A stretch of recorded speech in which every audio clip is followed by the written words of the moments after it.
Bonjour à toutes et à tous et bienvenue pour cette nouvelle vidéo de... Alors aujourd'hui, exceptionnellement, je ne vais pas vous parler de coronavirus, même s'il y a quand même un petit lien. Non, je vais vous parler aujourd'hui de ce qui est en train d'arriver à une personnalité politique. Alors, c'est pas une personnalité politique de premier ordre, parce que même si pendant la dernière présidentielle, il a été des débats, il a été invité dans des émissions de télé, je pense que la plupart des gens ne connaissent pas véritablement qui est ce personnage. Je veux parler évidemment de François Asselineau, le président du parti qu'il a créé, qui s'appelle l'Union populaire républicaine, je crois que c'est ça, UPR plus simplement, et qui depuis de nombreuses années fait des conférences, fait des forums, fait également des vidéos sur YouTube, est présent sur les réseaux sociaux, et il défend son bout de gras, évidemment, avec des idéologies qui tournent essentiellement sur le fait des conséquences qui sont celles aujourd'hui de la situation économique internationale, mais aussi des pertes de souveraineté sur un ensemble de pays, et dont, évidemment, la France. Alors si son parti lui-même existe depuis 2012, c'est surtout depuis 2017, depuis la présidentielle, que un certain nombre de gens l'ont découvert. Ils l'ont découvert avec sa façon de présenter les choses, sa façon de présenter du factuel, parce que ce qui fait la qualité de François Asselineau, c'est que c'est un énarque qui a été un haut fonctionnaire, qui est aujourd'hui en disponibilité pour ses activités politiques, et qui a une très bonne maîtrise d'un ensemble de domaines qui lui permet justement aujourd'hui de pouvoir développer ses explications, de pouvoir développer ses idées, et évidemment, ce qui fait sa particularité et sa spécificité, c'est que c'est un adepte du Frexit, et qui assume complètement d'ailleurs ce fait, puisqu'il le dit lui-même, c'est que si les gens votent pour lui, ils votent pour le Frexit, et de ce fait, si vous votez pour un candidat qui veut le Frexit, pourquoi faire un référendum ? Ce qui est en effet tout à fait logique. Alors évidemment, on peut débattre sur certains aspects de démocratie, c'est-à-dire oui, mais on peut être pour le Frexit et quand même faire participer le peuple à une décision importante, etc. Mais dans son discours, dans sa logique, oui, il a raison. Si vous votez pour lui, si vous votez pour un candidat qui veut le Frexit, pourquoi il ferait un référendum puisque vous votez pour lui ? C'est le principe même de la démocratie. On ne va pas donner une deuxième chance en disant oui, mais bon, pour des raisons démocratiques, ça serait bien de faire un référendum, etc. Mais non, c'est un peu, si vous voulez, c'est comme quand vous dites qui est pour ceux qui sont pour que j'achète une voiture rouge, levez la main, oui, ok, moi j'achète une voiture rouge, je ne vais pas faire un référendum derrière en disant est-ce que vous voulez vraiment que j'achète ? Non, il est cohérent dans ce qu'il présente, dans ce qu'il propose sur le plan politique, et évidemment c'est quand même quelqu'un qui, de par sa maîtrise des textes, sa maîtrise des politiques, on se souvient de ce débat où ils étaient 11 sur le plateau, et où il a été le seul d'ailleurs, présenter ce fameux document qui est les recommandations de l'Union européenne en matière de politique économique et budgétaire. Et donc par définition, si les gens avaient eu accès à ce document, et d'ailleurs il l'avait accès puisqu'il avait mis le lien, et même sans aller dans le complotisme, le lien était tout à fait légal puisque présenté dans le site officiel de l'Union européenne, eh bien les gens auraient pu constater par eux-mêmes que ce qui était dans ce texte, le contenu de ce texte, eh bien, ressemblait étrangement à la politique d'Emmanuel Macron, c'est-à-dire la destruction des services publics, la libéralisation des monopoles publics au profit d'entreprises privées. Donc, on est exactement dans ce schéma-là, c'est-à-dire que tout ce qu'a pu dire François Asselineau sur la politique d'Emmanuel Macron, eh bien, c'est avéré exactement ce qui est arrivé, ce qui a été appliqué. Enfin, voilà, c'est le personnage de François Asselineau est donc un poil à gratter technique qui a fait que même pendant le fameux débat avec les 11 autres candidats, de temps en temps, il a quand même envoyé certains pics à des gens qui n'ont pas relevé parce qu'il savait pertinemment qu'il avait raison. Donc personne n'a relevé ce que François Asselineau a balancé. Certains se sont amusés à essayer de le cataloguer de populiste, et vous savez que quand on est populiste, forcément, c'est aujourd'hui un terme très négatif. Certains ont même essayé de l'étiqueter souverainiste, donc frôlant avec des idées d'extrême droite, ce qui est complètement ridicule. Alors, pour être tout à fait honnête, moi personnellement, je pense que l'UPR présente des projets, présente des politiques qui sont intéressantes. Moi, je suis partisan du Frexit, mais il y a quand même quelque chose depuis le début, moi, qui me dérange un petit peu chez l'UPR, c'est, oui, c'est François Asselineau lui-même. Je ne remets pas en question ses compétences, il en a, et elles sont prouvées et avérées. Le seul problème de l'UPR, c'est que c'est un parti qu'il a créé, et que, évidemment, même s'il a mis des statuts et qu'il a mis une structure qui permet, par exemple, de faire des élections pour élire un président pendant 3 ans, etc., c'est clairement une structure qu'il a créée pour pouvoir se présenter à des échéances électorales et plus particulièrement à des échéances présidentielles. Et donc, de ce fait, il a construit l'UPR autour de sa personne, autour de lui. C'est-à-dire, la preuve, c'est que beaucoup de gens qui connaissent François Asselineau ne connaissent quasiment pas d'autres noms de gens, de ses collaborateurs, ou même du comité central de ce parti. Donc, ce qui pose un problème, puisque là, on est vraiment dans le culte de la personnalité. C'est-à-dire que François Asselineau est le visage et la personnification du parti de l'UPR, ce qui prouve qu'il n'y a pas véritablement de partage, même si un certain nombre de ses collaborateurs font des forums, font des conférences avec les bases de ces conférences à lui, pour justement expliquer les choses en détail à la plupart des gens. Et donc, qu'est-ce qui se passe aujourd'hui avec François Asselineau? Eh bien, il y a de cela quelques jours, il y a eu un article du Figaro qui a mis sur la table le fait qu'un certain nombre de ses collaborateurs, et plus particulièrement des gens, des cadres, ce qu'on appelle des cadres du parti, l'ont accusé de harcèlement. Alors je dis bien, attention, harcèlement. C'est-à-dire qu'il n'y a pas de précision si c'est du harcèlement sexuel ou si c'est du harcèlement moral.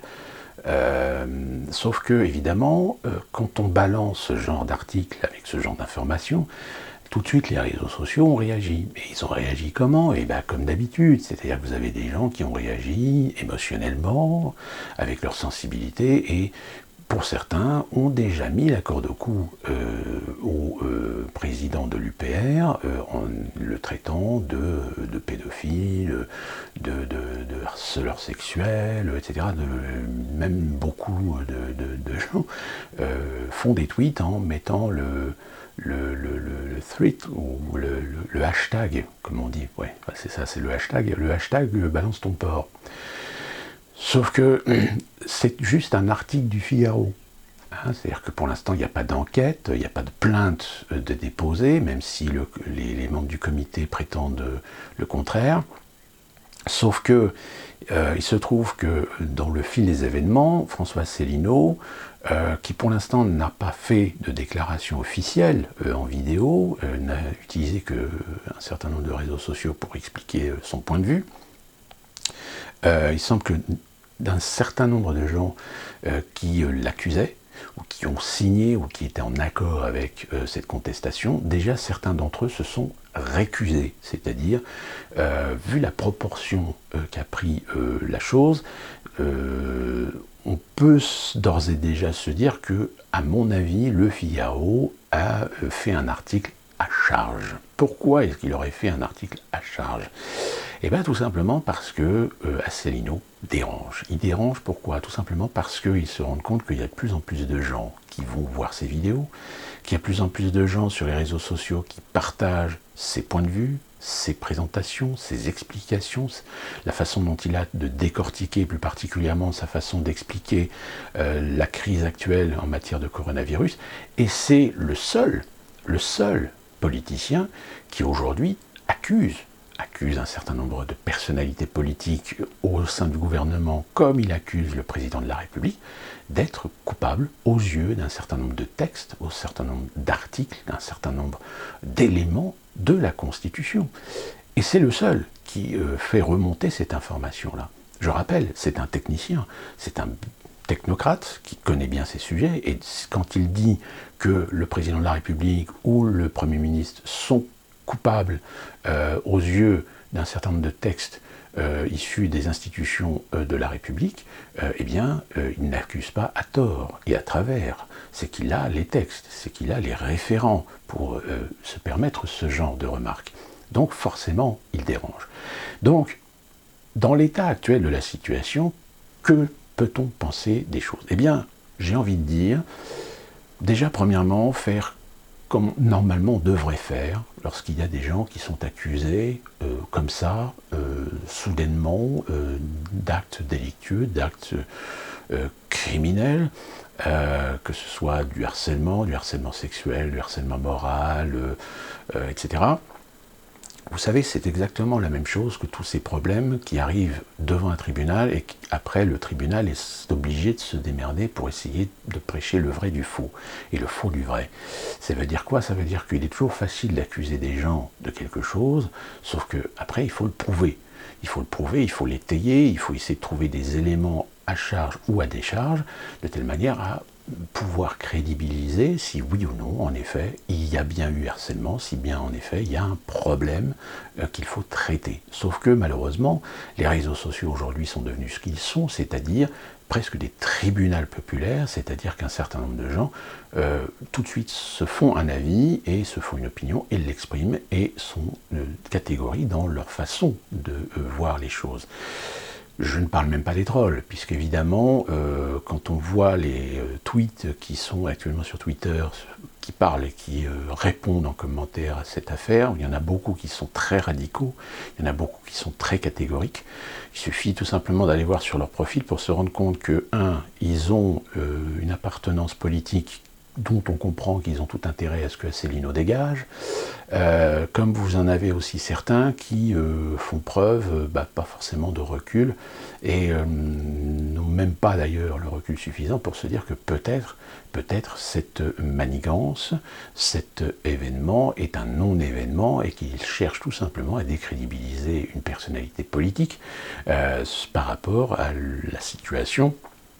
En effet, aujourd'hui, tenter de prouver que clairement il y a des responsabilités à trouver et que peut-être M. François Asselineau est l'une de ces personnalités politiques qui a des outils concrets pour montrer du doigt des gens dont il va falloir qu'ils répondent de leurs responsabilités. Alors, là, encore une fois, on est en face d'une situation où parfois malheureusement c'est souvent la tendance émotionnelle, de sensibilité qui prime aux yeux des gens, si bien qu'aujourd'hui il y a des gens qui sont convaincus que ça y est, c'est un pédophile, que ça y est, c'est un harceleur sexuel, que c'est une pourriture, que c'est une grosse merde, mais qui n'ont même pas le recul suffisant pour se dire que peut-être il s'agit là d'un coup d'État interne au parti de la part de certaines personnes. Alors, après, aller chercher les motivations, peut-être que c'est des règlements de compte entre personnalités, peut-être qu'il y a eu infiltration de son parti par des gens qui ont peut-être reçu des pots de vin, des dessous de table pour essayer de démolir ce parti, et donc de créer une polémique sur laquelle il n'y a absolument aucune preuve et aucun élément, si ce n'est des paroles ou des convictions de foi.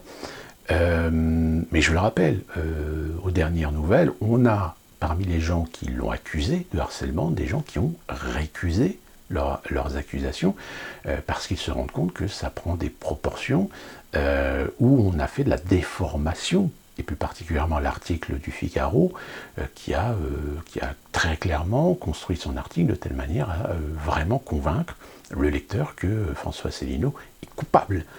Coupable de quoi ? On ne sait pas, parce qu'il n'y a pas d'enquête, il n'y a pas d'affaire, il n'y a pas de jugement pour l'instant, il n'y a que des on dit que, il n'y a que des accusations faites des personnes à l'encontre de son président. Mais voilà, c'est tellement plus facile d'essayer de balancer des informations, parce qu'on sait que malheureusement il y a beaucoup de gens qui vont réagir, encore une fois, par émotion, par sensibilité, et qui vont partir au quart de tour. Et d'ailleurs, je pense que je vais faire très bientôt une vidéo justement sur un certain nombre de gens qui ont répondu ou qui ont fait des tweets par rapport à des sujets où j'avais aussi apporté mon grain de sel ou mon commentaire, et se rendre compte qu'il y a des gens mais qui sont dans un absolutisme absolu. D'ailleurs là je fais un pléonasme,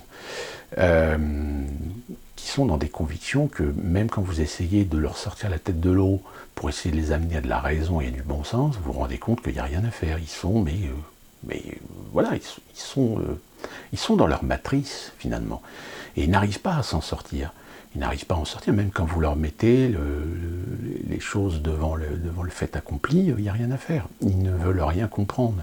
Il y en a certains quand même qui réussissent à se calmer un peu et à redescendre, et qui finissent au bout d'un moment à dire que, en effet, ma façon d'essayer de les amener à un raisonnement et à essayer de les amener à du bon sens n'est pas faux, mais quand même la façon dont tu as présenté les choses, etc. Je dis non, il n'y a pas une façon de présenter les choses.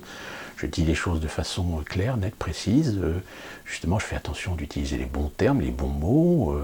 Après, le problème, c'est que si vous lisez le propos, si vous lisez un tweet, si vous lisez un commentaire, en ayant à l'esprit de le retranscrire à votre conviction et à votre idéologie politique, bah oui, forcément, vous allez y trouver forcément toujours une ambiguïté ou un message derrière ou un sous-entendu, alors qu'il n'y a absolument aucun sous-entendu, que c'est juste un appel à la réflexion, un appel à la comparaison, et un appel aussi à voir les choses telles qu'elles sont, dans la réalité. On ne fait pas de généralité, on dit simplement, on met le doigt sur une réalité, on met le doigt sur du factuel, on met le doigt sur du fait, pour amener la réflexion, pour amener la raison. On n'est pas là pour défendre, on n'est pas là pour faire du prosélytisme idéologique pour un parti ou pour un autre. Mais comme vous avez des gens qui, n'ont plus cette capacité de recul, n'ont plus cette capacité de raison gardée par rapport à des faits, et juste se contenter de prendre l'information, de la garder sous le coude, et puis de voir comment ça évolue, et puis peut-être de collecter d'autres données, d'autres éléments pour dire, bon, en effet, ça va plus dans un sens que dans un autre, forcément, au bout d'un moment, vous êtes trop catégorique, vous êtes trop affirmatif, vous êtes trop dans la conviction de croire que vous avez raison, que vous détenez une vérité, alors qu'en réalité, vous ne détenez rien du tout. Personne ne détient d'ailleurs rien, mais que parce que vous ne voulez pas avoir tort, vous ne voulez pas passer pour un idiot, eh bien malheureusement vous le soutenez, et voire même vous en venez à de la vulgarité, vous en venez à de l'agressivité, vous en venez à l'étiquetage, vous en venez finalement vous enfermer dans cette matrice dans laquelle vous êtes, tout en accusant les autres de ce qu'ils ne sont pas. Alors oui, malheureusement ça tombe parfois sur des gens où le ton monte et puis ça finit par s'insulter par tweet interposé, par commentaire interposé, etc. Et finalement le débat n'avance pas. Sachant qu'aussi vous avez des gens qui sont des trolls. Et en ce qui concerne l'affaire d'Asselineau, je peux vous dire que sur internet, il y en a un sacré paquet qui font des commentaires où ça sent le troll à plein nez. Je veux dire, c'est d'un catégorisme absolu, ça affirme de façon gratuite, et c'est même une limite structurée de telle manière à ce que si vous avez le malheur de penser autrement ou de dire le contraire, vous allez vous en prendre plein la gueule et vous allez tout de suite recevoir l'étiquetage Front National ou Rassemblement National ou extrême droite ou fascisme ou nazi, etc. Donc c'est pour ça que je pense que je ferai une vidéo un jour avec un certain nombre de commentaires ou de réponses que j'ai eues. Et vous verrez, il y en a, mais c'est à mourir de rire, quoi. Mais le pire, c'est que c'est des gens qui croient vraiment sérieusement dans leurs propos. Mais voilà, le monde est ainsi fait, et que dans cette diversité, il faut à un moment donné faire le tri, et savoir faire le tri, surtout. C'est surtout ça le plus essentiel. Donc concernant cette affaire de François Asselineau, je rappelle, je ne suis pas un militant de l'UPR, je pense que l'UPR est un parti qui défend des idées, qui défend des projets qui forcément dérangent. Et que personnellement, je pense que le gros souci qu'a l'UPR, c'est justement que c'est un parti qui est beaucoup trop construit autour de François Asselineau, que personnellement je le considère être compétent, avoir beaucoup de connaissances, beaucoup d'expérience, être utile, mais manquant totalement de charisme. C'est-à-dire que quand il est dans une émission de télévision, ou même quand il est dans un débat, on sent qu'il veut mettre en évidence sa connaissance, qu'il veut mettre sa technicité en avant pour dire les choses, mais qu'il manque de punch, qu'il manque de punchline, qu'il manque de répartie, on va dire, face à ses détracteurs. Il se sert toujours d'ailleurs du factuel pour répondre parfois à des questions forcément ciblées, forcément faites pour essayer de le provoquer. Il y a parfois même sur certains plateaux, il a une fâcheuse tendance des fois à tomber un petit peu dans le panneau. Donc c'est pour ça que je dis, François Asselineau, président de la République, non. Je suis désolé.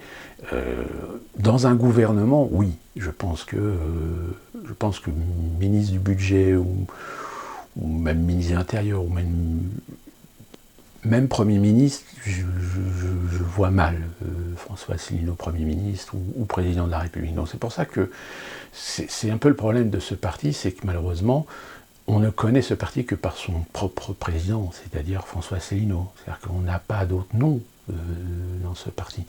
Raison pour laquelle d'ailleurs un certain nombre de cadres au fil des années ont quitté l'UPR, parce que justement il n'y avait pas de... ne pouvait pas ressortir en dehors de François Asselineau d'autres personnalités, d'autres noms du parti pour soutenir le parti.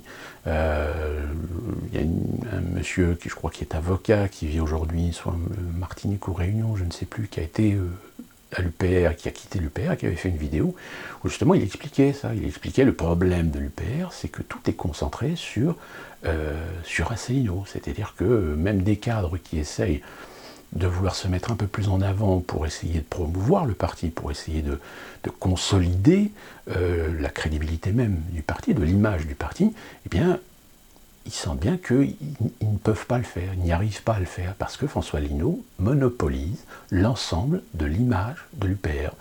C'est-à-dire l'UPR, c'est François Asselineau, et François Asselineau, c'est l'UPR. Voilà, ça se résume à ça, et c'est ça le problème de ce parti. Et c'est dommage, parce que c'est un parti qui pourrait être une sorte d'alternative aux autres partis mainstream, comme on pourrait le dire. Après, on peut être d'accord, pas d'accord sur certaines positions, ça, voilà, ça fait partie de la capacité de la liberté de l'opinion par rapport aux idéologies d'un parti. Comme je l'ai dit au début de la vidéo, c'est quand vous avez un homme politique qui vous dit « moi, élu président, je sors de l'Union européenne », et bien quand il dit qu'il ne fera pas de référendum, il est cohérent dans ce qu'il dit. Donc c'est un des éléments de langage, si vous voulez, qui ne plaît pas au politiquement correct. C'est-à-dire la capacité de quelqu'un de dire les choses et de les dire franchement et d'être cohérent dans ce qu'il dit. Donc voilà, on va voir un petit peu comment cette affaire a tourné. Il faut savoir quand même que François Asselineau, sur sa page Facebook, enfin, c'est pas lui qui a fait une réponse, mais c'est une réponse, on va dire, collégiale d'un certain nombre de ses cadres, et qui explique très clairement qu'il s'agit d'une infiltration de certains partis politiques, d'une sorte de coup d'État interne sur un faux prétexte, sur une accusation non fondée, ce qui pour l'instant est le cas, puisqu'il n'y a qu'une preuve, il n'y a que des affirmations, et encore, je le répète, des affirmations parmi des gens, dont parmi ces gens, certains ont déjà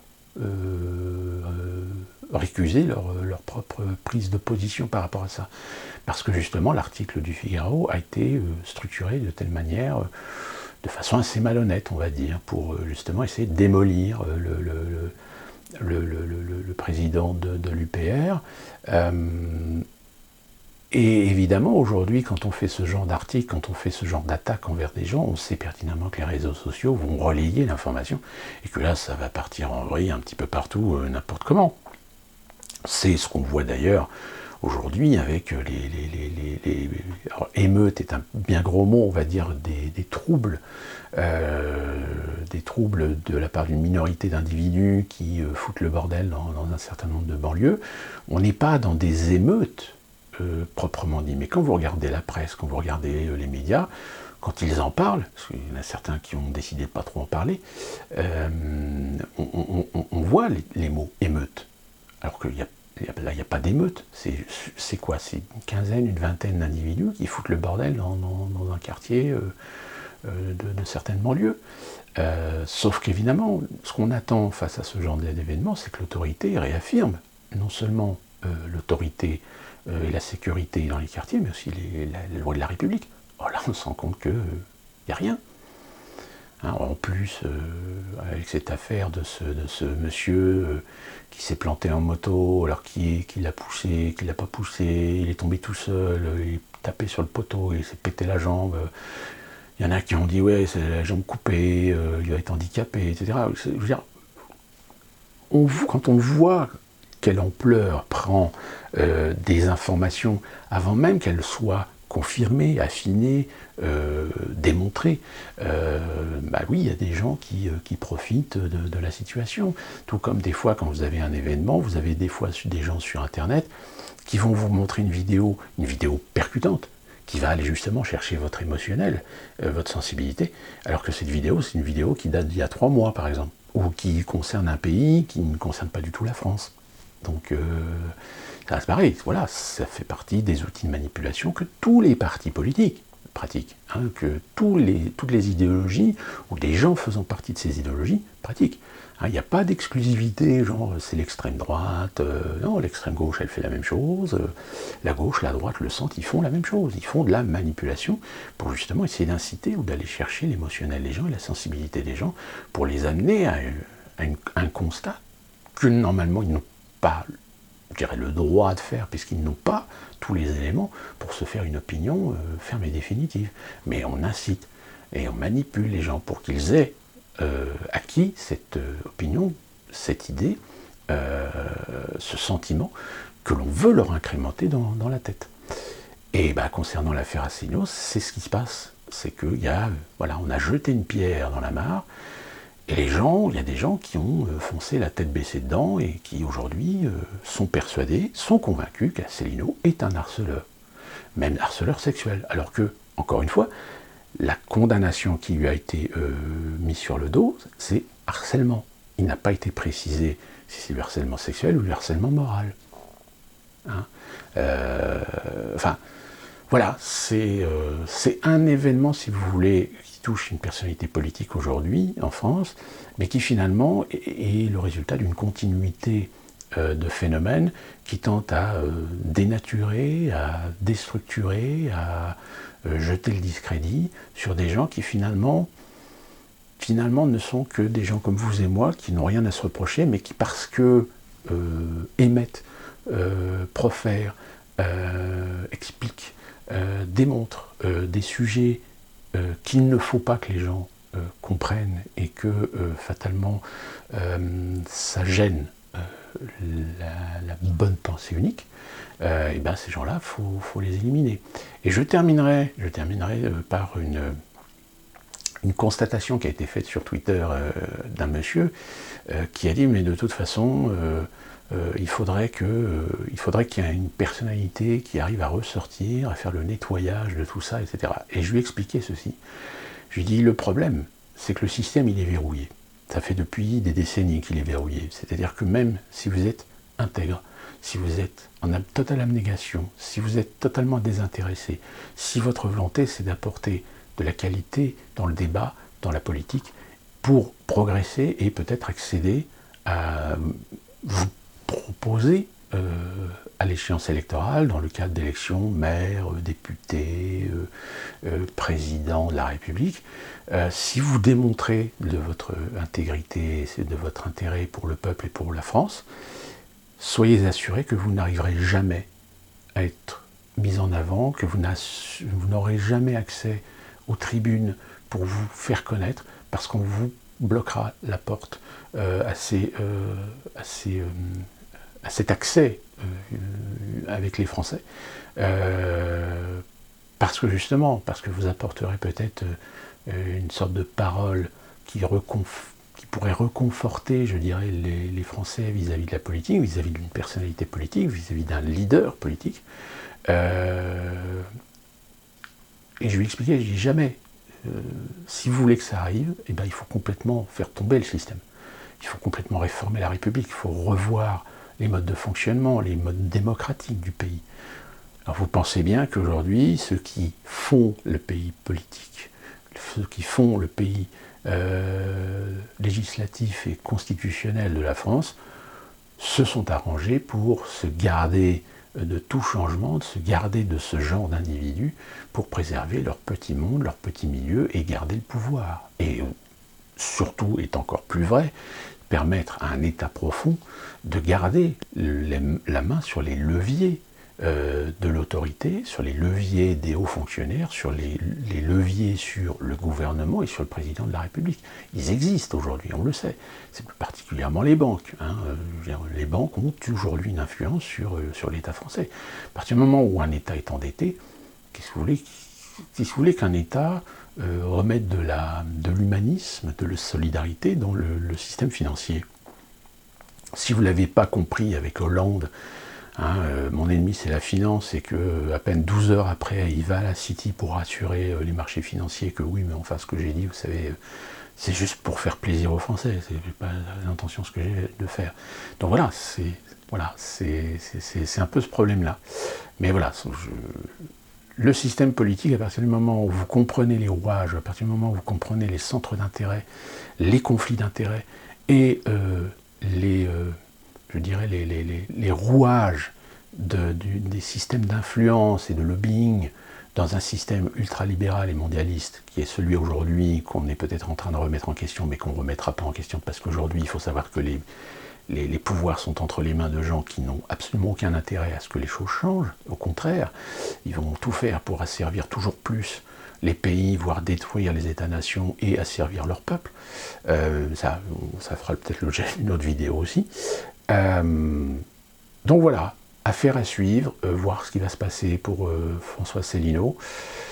Le fait est, c'est que si François Asselineau tombe, ce qui est dommage justement à cause du fait que tout tournait autour de lui, tout son parti était construit autour de lui, s'il tombe, le parti tombera, parce que je pense qu'il y a beaucoup de gens qui finiront par quitter le PR, parce qu'il n'y a personne d'autre pour reprendre le fleuron. J'ai lu dans certains tweets qui voulaient voir ce journaliste qui a fait le livre, là, je ne me souviens plus de son nom, voilà, je l'avais il y a 2 minutes, mais je l'ai oublié, c'est Rougiron ou Rogiron, celui qui avait fait les livres France Orange Mécanique, etc. Mais enfin voilà, là c'est du délire. Bon, enfin voilà. Protégez-vous et jusqu'à la prochaine vidéo. Portez-vous bien.